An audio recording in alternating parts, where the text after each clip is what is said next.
Hello प्यारे बच्चों, कैसे हैं आप लोग। उम्मीद है आप लोग खैरियत से होंगे। और आज हमने 8th क्लास का 7th चैप्टर पढ़ाना है। स्टार्ट कर दिया था, इंट्रोडक्शन भी बता दिया था उसका। तो हमने पढ़ना है। हमने पढ़ाया क्या था आपको कल? हमने पढ़ा दिया था डिफॉरेस्टेशन, डेजर्टिफिकेशन, डिफॉरेस्टेशन के कॉजेज़, कंसिक्वेंसेस। तो बच्चों चलते हैं आगे की तरफ। तो बच्चों स्टार्ट करते हैं। Conservation of forest and wild life. हमने आपको डिफॉरेस्टेशन बता दिया था। डिफॉरेस्टेशन बच्चों क्या होता है? मतलब जो फॉरेस्ट होते हैं उनको काटना है ना, कटिंग करना उसकी। तो उसके कितने नुकसान होते हैं? ग्लोबल वार्मिंग हो जाती है, टेम्परेचर बढ़ जाता है, बारिश कम होगी, और उसके अलावा बारिश के अलावा के साथ साथ क्या होता है बच्चों, बाढ़ भी आ सकती है। तो हमने क्या करना है कि जो फॉरेस्ट है, जो जंगल है, उनको कंज़र्व रखना है, उनकी हिफाजत करनी है। और वाइल्ड लाइफ जो होते हैं, यानी कि जो जंगली जानवर हैं, जंगली जानवर के साथ साथ जंगली पेड़ पौधे होते हैं और वाइल्ड ऑर्गेनिज्म होते हैं, बहुत सारे छोटे छोटे माइक्रो ऑर्गेनिज्म भी होते हैं, उन सबको भी कंजर्व करके करना है। तो कैसे करना है बच्चों? Having become aware of the effects of the deforestation, पहेली एंड बूझो आर वरी। मतलब डिफॉरेस्टेशन के जब नुकसान के इफ़ेक्ट के बारे में जब जागरूक हुए तो पता चला, उसके बाद क्या थे, पहेली और बूझो बहुत ज़्यादा चिंतित हो गए। उनको क्या हुई, फ़िक्र हुई कि अगर ऐसा इतनी सारी प्रॉब्लम्स होती हैं तो फिर ये तो बहुत मुश्किल की बात है। उनको बहुत ज़रूरी है कि फॉरेस्टेशन जो है रखा जाए और डिफॉरेस्टेशन को ख़त्म किया जाए। तो they go to professor Ahmad and ask him how forest and wild life can be save. तो वो अब जाते हैं प्रोफेसर अहमद के पास और उनसे पूछते हैं कि हम किस तरीके से फॉरेस्ट और वाइल्ड लाइफ को सेव करके रख सकते हैं। तो बाय प्रोफेसर अहमद, पहले बच्चों हम इसको पढ़ा देते हैं, उसके बाद ये जो हमारे ब्राउन कलर के बॉक्स में दे रखा है उसको भी क्लियर करेंगे। प्रोफेसर अहमद ऑर्गेनाइज अ विज़िट। प्रोफेसर अहमद जो है वो एक विज़िट यानी जाने के लिए ऑर्गेनाइज कर दें एक विज़िट, मतलब बायोस्फीयर रिजर्व फॉर पहेली, बूझो एंड देयर क्लासमेट। तो जो प्रोफेसर अहमद है वो उनके बूझो, पहेली और उनके क्लासमेट्स के लिए बायोस्फीयर रिजर्व की एक विज़िट को ऑर्गेनाइज करते हैं। ही सिलेक्ट्स अ प्लेस, वो एक प्लेस को सिलेक्ट करते हैं जिसका नाम था पचमारी बायोस्फीयर रिजर्व। ठीक है बच्चों, पचमारी बायोस्फीयर रिजर्व क्या होता है आपको बायोस्फीयर रिजर्व के बारे में पता होना चाहिए, जो मैं अभी आपको एक्सप्लेन करने वाली हूँ। ठीक है बच्चों, उसके बाद आगे पढ़ेंगे बाद में, पहले बायोस्फीयर रिजर्व को हम एक्सप्लेन कर लेते हैं। Biosphere is that part of the earth in which living organism exist और विच सपोर्ट लाइफ। तो बायोस्फीयर जो है बच्चों, अर्थ का वो वाला पार्ट है जहाँ पर जितने भी लिविंग ऑर्गेनिज्म हैं वो एग्जिस्ट करते हैं और उनकी वजह से लाइफ को भी सपोर्ट मिलता है। बायोलॉजिकल डाइवर्सिटी और biodiversity refers to the variety of the organism existing on earth. तो बायोलॉजिकल डाइवर्सिटी हो या बायोडाइवर्सिटी हो, वो उसका मतलब क्या होता है कि अर्थ पर रहने वाले जितने भी ऑर्गेनिज्म होते हैं उनकी अलग अलग वेराइटी बहुत सारी, क्योंकि देखें अर्थ पर तो बहुत सारे एनिमल्स भी रहते हैं, बहुत सारे प्लांट्स रहते हैं, माइक्रो ऑर्गेनिज्म रहते हैं। तो ये सारी चीज़ें क्या हो जाती हैं, बायोडाइवर्सिटी में आ जाती हैं। Their interrelationship and their relationship with environment. तो बच्चों जैसे इनका रिलेशनशिप, जैसे मान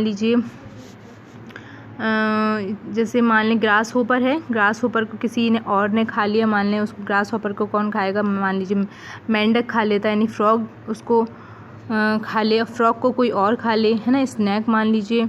फिर स्नैक जो है वो उसको क्या कर, स्नैक को कौन खा रहा है, यानी कि मान लीजिए काइट चील खा लें। ठीक है, तो इस तरीके से जो है वो आपस में इंटरलेट कर रहे हैं और एक साथ ये जो है मान लीजिए ये है आपका, ये फ्रॉग वगैरह है ये और स्नैक है, ये एक जगह रह भी रहे हैं, एक्वाटिक भी होते हैं ये। तो और फिर उनका आपस में इंटरलेशनशिप इस तरीके से हो गया और वो इंटरलेशनशिप करते करते इन्वायरमेंट के साथ भी उन सबका आपस में रिलेशनशिप होता है कि विदाउट इन्वायरमेंट ये लोग एक साथ एग्जिस्ट नहीं कर सकते। मतलब अगर इन्वायरमेंट नहीं है तो फिर ये कहाँ एग्जिस्ट करेंगे। तो इसलिए इनका आपस में रिलेशनशिप पूरा ही सारा कहलाता है बायोलॉजिकल डाइवर्सिटी या बायोडाइवर्सिटी। ठीक है बच्चों, तो आपको समझ में आएगा बायोडाइवर्सिटी या बायो स्फीयर में जो जितनी भी लिविंग ऑर्गेनिज्म हैं वो उस अर्थ पे जो रह रहे हैं किसी एक पार्ट में, वो हमारा बायोस्फीयर कहलाता है। He knows that the plants and animals found here are similar to those of the upper Himalayas peak and those belonging to the lower western Ghat. तो यहाँ के उन्होंने जो पचमारी बायोस्फीयर रिजर्व उन्होंने जो वो किया था ना बच्चों, जो सिलेक्ट की थी जगह, उसमें जो जानवर थे, जो पेड़ पौधे थे, वो बिल्कुल हिमालय की जो चोटी है ऊपर वाली, ऊपर अपर हिमालय जो है उसकी जो चोटी है उस पर रहने वाले और जो लोअर वेस्टर्न घाट है उस पर रहने वाले जानवरों और प्लांट से मिलती हुई है। वहाँ की जो पचमारी बायोस्फीयर रिजर्व है उसके जो रहने वाले जानवर हैं वो। तो प्रोफेसर अहमद बिलीव, उनको बिलीव है, उनको यकीन है कि that biodiversity found here in unique कि जो बायोडाइवर्सिटी है वहाँ की वो कैसी है, यूनिक है, अनूठी है बिल्कुल, है ना। वो रिक्वेस्ट करते हैं Madhav ji, a forest employ, to guide the children inside the biosphere reserve. तो वो क्या करते हैं, माधव जी जो एक फॉरेस्ट एम्प्लॉय हैं उनसे रिक्वेस्ट करते हैं कि जो बच्चे हैं उनको बायोस्फीयर के अंदर जो है उसमें गाइड करेंगे। ये एक्सप्लेन कर जो माधव जी हैं वो एक्सप्लेन करते हैं कि the preserving areas of such biological importance make them a part of our national heritage.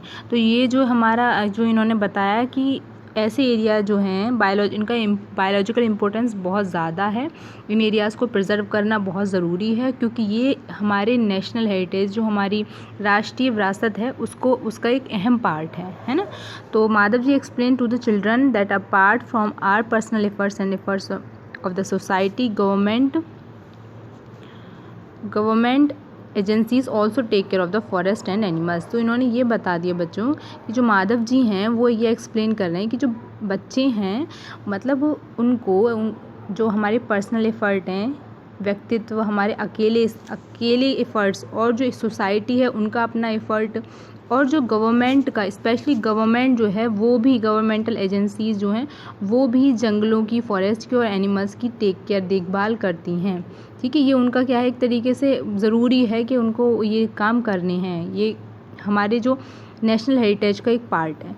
तो अब हम इन कुछ टर्म्स को बच्चों क्लियर कर लेते हैं, क्योंकि ये टर्म्स हम जब तक नहीं समझेंगे तो हमें आगे की चीज़ें समझ में नहीं आएंगी। हमें नहीं पता वाइल्ड सेंचुरी क्या होता है, हमें नहीं पता बायोस्फीयर क्या है, हमें नहीं पता नेशनल पार्क क्या है। तो इन सब चीज़ों को हमें समझना है।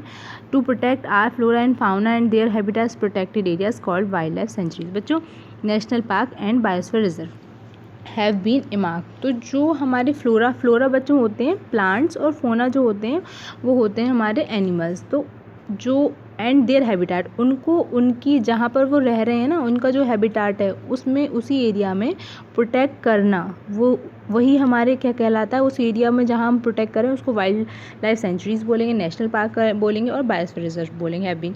तो उनको इमार्क्ड किया यानी मार्क किया जाता है। Plantation, cultivation, grazing, felling trees, hunting and poaching are prohibited there. तो प्लांटेशन करना यानी कि पेड़ लगाना वहाँ पर, कल्टीवेशन खेती करना, मतलब जो जानवर होते हैं उनको चराना, फेलिंग ट्रीज़ प्लांट्स को काटना, हंटिंग यानी शिकार करना, एंड पोचिंग भी एक तरीके की बच्चों हंटिंग ही होती है, लेकिन इसमें जानवरों को इसलिए शिकार किया जाता है ताकि उनकी खाल का इस्तेमाल करके, जो उनकी स्किन होती है ना ऊपर वाली, उसको निकाल कर उसका इस्तेमाल चीज़ें बनाने में करते हैं। तो उनको आर प्रोहिबिटेड देयर, वहाँ पर ये चीज़ें आप नहीं कर सकते, ये सारे प्लांटेशन कुछ भी नहीं आप वहाँ पर कर सकते, वो एरिया जो होते हैं प्रोटेक्टेड होते हैं।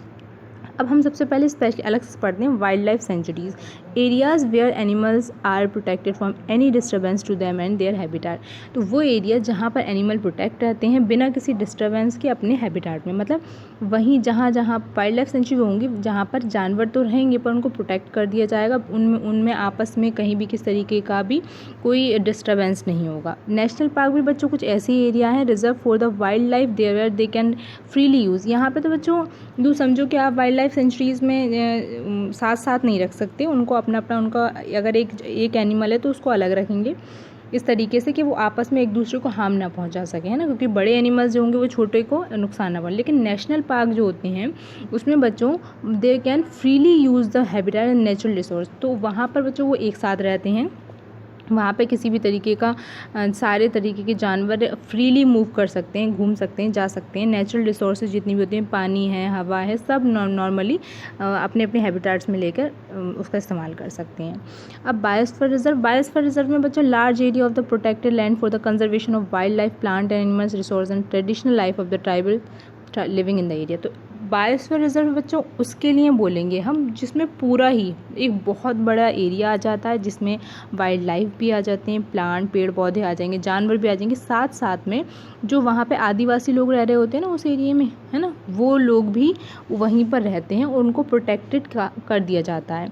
ठीक है, तो ऐसे एरिया को हम बोलेंगे बायोस्फीयर रिजर्व। बायोस्फीयर में बच्चों सब चीज़ें आ जाएंगी, आपके प्लांट्स, एनिमल्स, वाइल्ड लाइफ, साथ में आदिवासी लोग भी आ जाएंगे। नेशनल पार्क में सिर्फ एनिमल्स आएंगे, वाइल्ड लाइफ आएगी और साथ साथ वो फ्री मूव कर सकते हैं। जबकि वाइल्ड लाइफ सेंचुरीज़ में क्या होगा बच्चों, वहाँ पर किसी भी तरीके मतलब प्रोटेक्शन होगी, हर जानवर बड़ा वाला जो है छोटे वाले को किल नहीं कर सकता, इस हिसाब की प्रोटेक्शन वहाँ दी जाती है। तो इस तरीके से आपको सारी टर्म्स क्लियर हो गई होंगी बच्चों। आगे चलते हैं।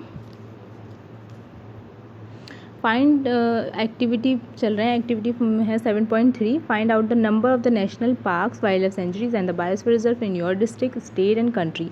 आपने फाइंड आउट करना है कि आपके कंट्री यानी कि इंडिया में, आपका स्टेट यानी कि यूपी में, आपका डिस्ट्रिक्ट मान लीजिए मेरे डिस्ट्रिक्ट बदायूं डिस्ट्रिक्ट में है, आपका संभल में या मुरादाबाद में, तो वहाँ पर आपने ये चेक करना है कि कौन सा बायोस्फीयर रिजर्व है, कौन सा वाइल्ड लाइफ सेंचुरी है और कौन सा नेशनल पार्क है। उसको फिर आप अपने इस कॉलम में जो आपको ये टेबल दे रखी है उसमें आपने लिख लेना है। जैसे देखें आपको दिखा देते हैं टेबल कैसे दे रखी है बच्चों। ये आपका protected area, national park, wild life sanctuary और बायोस्फीयर रिजर्व, इस तरीके से बच्चों ये दे रखा है आपको।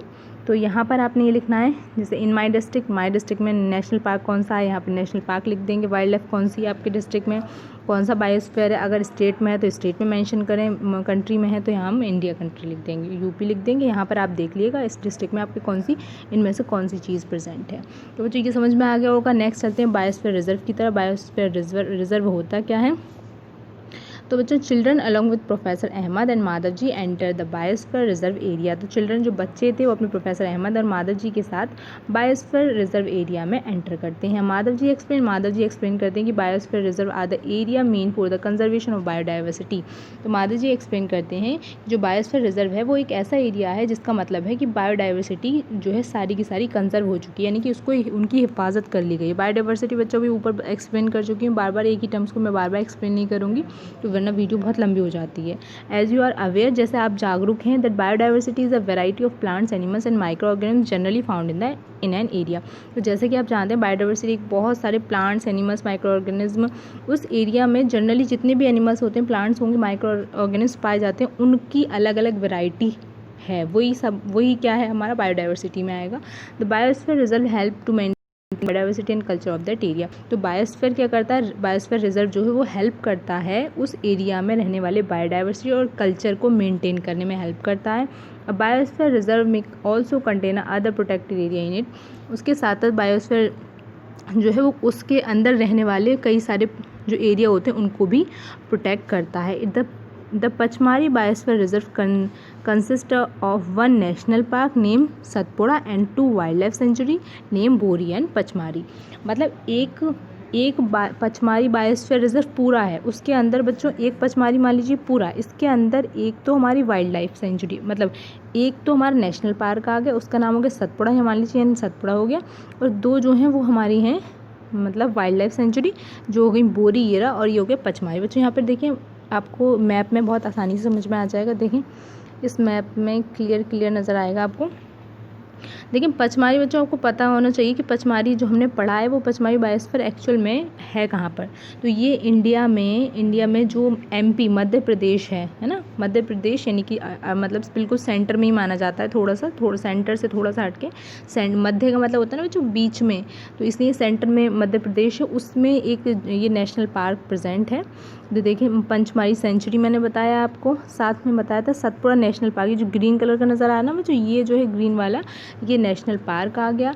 उसके बाद दो हैं, एक तो बोरी और दूसरा बच्चों क्या था पंचमारी सेंचुरी, ये वाला ये जो नज़र आ रहा है, और ये बोरी, ये दो जो हैं क्या है बच्चों सेंचुरीज़ हैं, है ना, बोरी सेंचुरीज़ और पंचमारी सेंचुरी, दो सेंचुरी एक नेशनल पार्क। ये पूरा जो है हमारा आ गया है पंचमारी बायोस्फीयर रिजर्व पूरा, ठीक है बच्चों, ये पूरा जो है पंचमारी देवी रखा बायोस्फीयर रिजर्व आ गया है। आगे की तरफ चलते हैं बच्चों, वीडियो देख लेते हैं, 13 मिनट की हो चुकी है बच्चों, जल्दी करते हैं कंप्लीट, इसको कंप्लीट कर देते हैं। List the factor disturbing biodiversity of your area, some of these factors and human activities में डिस्टर्ब द बायोडाइवर्सिटी अननोइंगली। तो क्या लिस्ट बनाइए फैक्टर की जो आपके एरिया में जो बायोडाइवर्सिटी उसको डिस्टर्ब कौन से फैक्टर करते हैं। Some of these factor and human activities में डिस्टर्ब द बायोडाइवर्सिटी।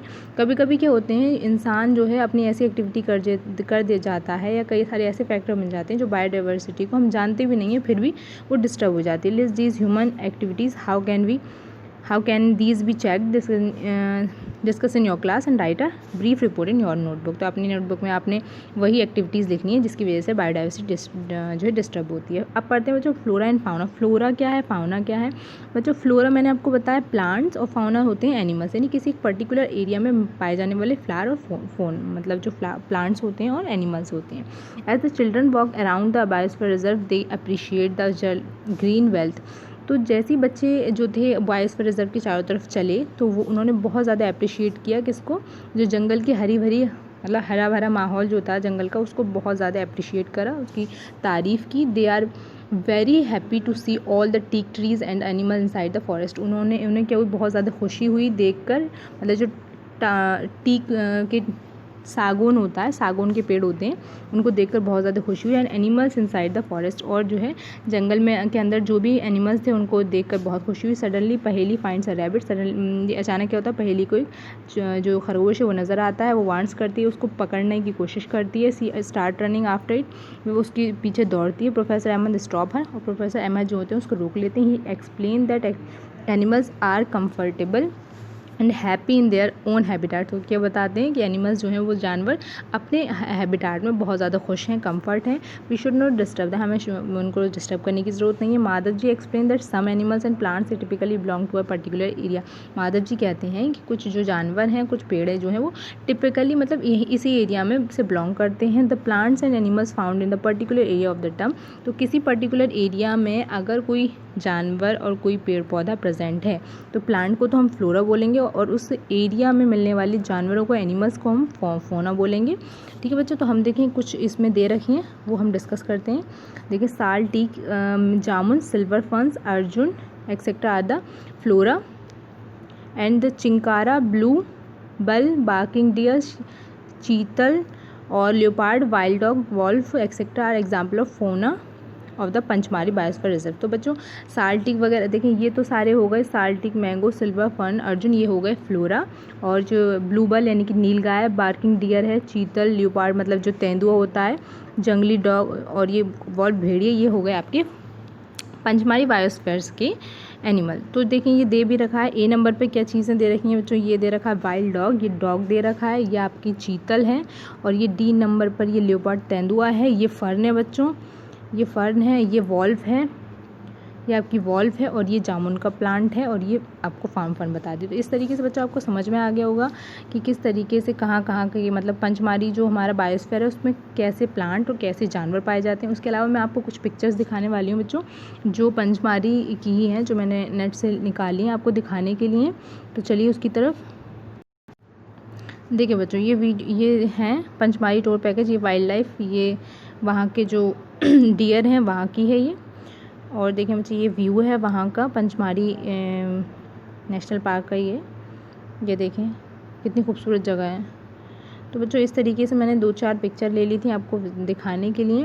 होपफुली आपको अच्छी लगी होंगी। और बच्चों आपको वीडियो पसंद आई हो तो लाइक कर दिएगा और चैनल सब्सक्राइब कर दिएगा। और आपको कुछ भी समझ में नहीं आया हो तो कमेंट सेक्शन में ज़रूर बताइएगा, मैं आपकी ज़रूर हेल्प करूँगी। अपना ख्याल रखिएगा। Thank you.